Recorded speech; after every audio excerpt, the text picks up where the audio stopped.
Dueti so prava redkost na slovenski upevki. Kako to, da ste se odločila za to vrsten podvig?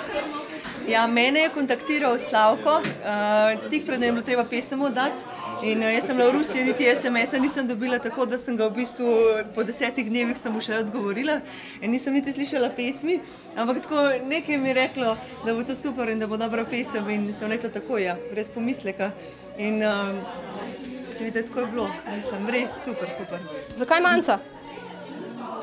Manca je nekje v mojem srčku zapisana, zelo na lepem mestu in zelo že dolgo časa.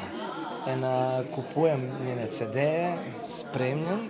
Žal nisem še bil na nobenem koncertu, obljubim. Čeprav sem ga že povabila. Ja, obljubim, da bom. Pa CD-je boš tudi zdaj naprej dobil. Hvala. Želja mi je bila in ko je bil ta komad, namreč meni je bilo ponujeno duet, ampak naj bi moja partnica bila malček drugačna, ne iz nekih mojih voda, ne. In se najboljše tako deluje, ne? Krasno. Manca in pol Manca me kliče, nisem dobila messagea, a sem že prepozna. Ne, kje pa, super. Ja, super. Kaj ste se naučila drug od drugega v tem kratkem času? Jaz sem se veliko naučila od Slavka, res, zaradi tega, ker jaz sem zadnje leto še bolj v klasičnih vodah, tudi v bistvu, ko pojem koncertno, zmeraj malo diši po klasiki in mi vedno pravimo, da se morajo tudi klasiki ogromno naučiti od estradnih pevcev, od rock pevcev, zaradi tega, ker to je živo, to je energija, to je v bistvu res tisto dejanje publiki, ker klasična glasba recimo dostikrat preveč mrtva, ne.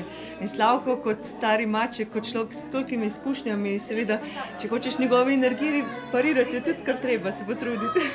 Ne, krasno. Jaz si itak v svoji glasbeni karieri počnem veliko zadev. Vedno je glasba in želim veliko ljudi spoznati. Vedno je pa ob meni so samo in izključno ljudje, ki jim zaupam in ki so mi blizu.